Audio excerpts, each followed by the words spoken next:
Guadalupe cogía el chile y lo mordía para aguantar más, porque pues ella pensaba que así lo tomábamos siempre. Pues esa decisión suya de cuanto antes hacerse al estilo de México. Guadalupe Ortiz de Landázuri es la primera mujer del Opus Dei que será beatificada. Nació en España, pero vivió 6 años en México, a donde vino movida por la fe a traer el mensaje de San José María, que consiste en recordar que el trabajo bien hecho es una manera de acercarse a Dios. Llegó a la Ciudad de México, junto con otras 2 mujeres, el 6 de marzo de 1950. Durante los primeros días, a falta de hogar, se hospedaron en un hotel. Fuimos a ponernos bajo la protección de la Virgen de Guadalupe en su basílica y le pedí muchas vocaciones y su perseverancia. Estuvimos allí una media hora. Qué pronto se me pasó. Había tanto que pedir. Yo creo que nos oyó. Guadalupe inmediatamente quiso ser mexicana. Empezó a peinarse con trenzas. Usaba el rebozo. Adoptó inmediatamente la tortilla, el frijol, el chile, lo nuestro.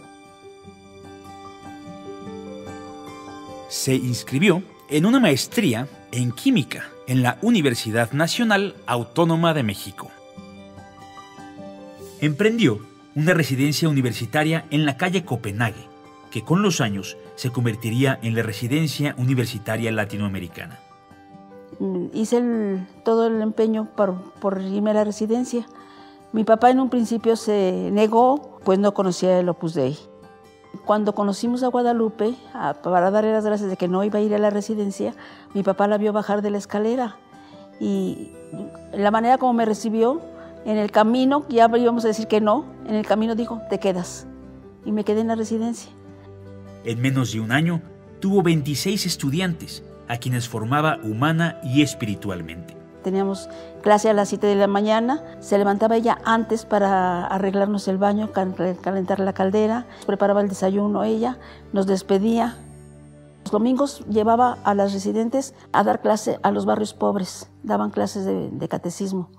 Ocupada siempre con las residentes, señoras y estudiantes y las chicas que habían venido de Michoacán. Por pedido del obispo de Tacámbaro, Michoacán, se volcó en la educación de las campesinas, que iban a aprender a la residencia sin haber terminado el 3er grado escolar. Todas éramos iguales, nos ofrecía lo del desayuno y sabía que pues muchas cosas no estábamos acostumbradas a comer y pues ya nos explicaba, ¿no?, de qué se trataba y ya ese desayuno pues a mí no se me olvidó nunca. En 1952 se donó Montefalco, una hacienda abandonada que se había incendiado en la época de la Revolución Mexicana. Y llegaron aquí y es impresionante lo que cuentan, que Guadalupe en cuanto lo vio dijo, esto es maravilloso. Y no era nada, o sea, todo estaba derruido, todo estaba... Pero dijo, claro que aquí podemos hacer muchas cosas, ¿no? No sabíamos ni cómo es que vivían allí. No había ni un cuartito, pues así, que estuviera bien. Pero ellas vinieron, andaban con sus machetes, con sus clarachos, limpiando. Conocía a toda la gente de alrededor. Gente necesitada, gente que no tenía nada, gente que no sabía escribir, no sabía leer. A las campesinas las apoyaba mucho con enseñarles hasta el modo de tratar a los niños. Impulsó el comienzo del Colegio Montefalco, el cual cuenta hoy con más de 500 alumnas para educar a las niñas y a las familias de la zona. Pues yo tuve la fortuna de que 2 de mis hijas salieran con título de allá, de Montefalco. Tenían la mentalidad de que las niñas no podían estudiar y no servían para nada, y esto ha cambiado el chip en la cabeza de las familias y ahora entienden que sus hijas tienen las mismas oportunidades de crecer. Nosotras ahora somos las que estamos gozando de la buena decisión que tomó. Entonces eso también se lo agradezco muchísimo, porque si ella no hubiera tenido la valentía de decir sí, yo no estaría aquí estudiando aquí, no sería la persona que soy ahora. venir de otro continente a acá a México, se ha de haber sentido emocionada, entusiasmada por emprender un nuevo proyecto acá en un nuevo país. También promovió un colegio en Culiacán, el cual cuenta hoy con más de 600 alumnas. Nada la detenía en su afán de impulsar la labor en México. Sufrió la picadura de un alacrán y de un mosquito con paludismo, pero ella ofrecía a Dios las dificultades y continuaba con su trabajo.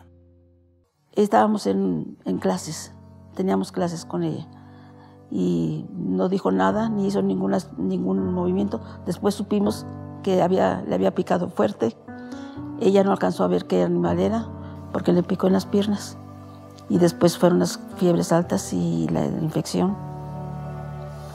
En esa época, indudablemente, seguro le había picado un mosco que estaba contaminado por algún parásito, y pues ese parásito le habrá condicionado el paludismo.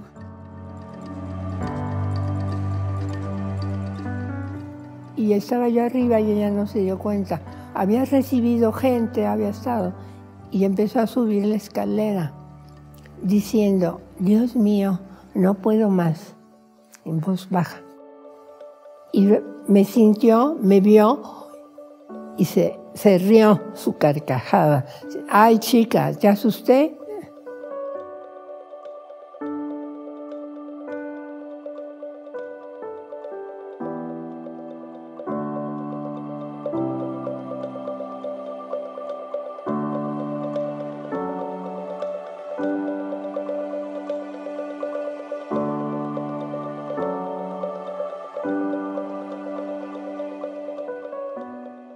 El que sea una mujer científica que estuvo también en otras responsabilidades es como decir, sí se puede, ¿no? Si ella pudo y ella es la inspiración del colegio y todos estamos trabajando por lo mismo, es lo que yo le digo a las niñas, a ver chicas, ¿se dan cuenta? Ya va a estar en los altares, todas pueden llegar, trabajen por eso, todas podemos ser santas.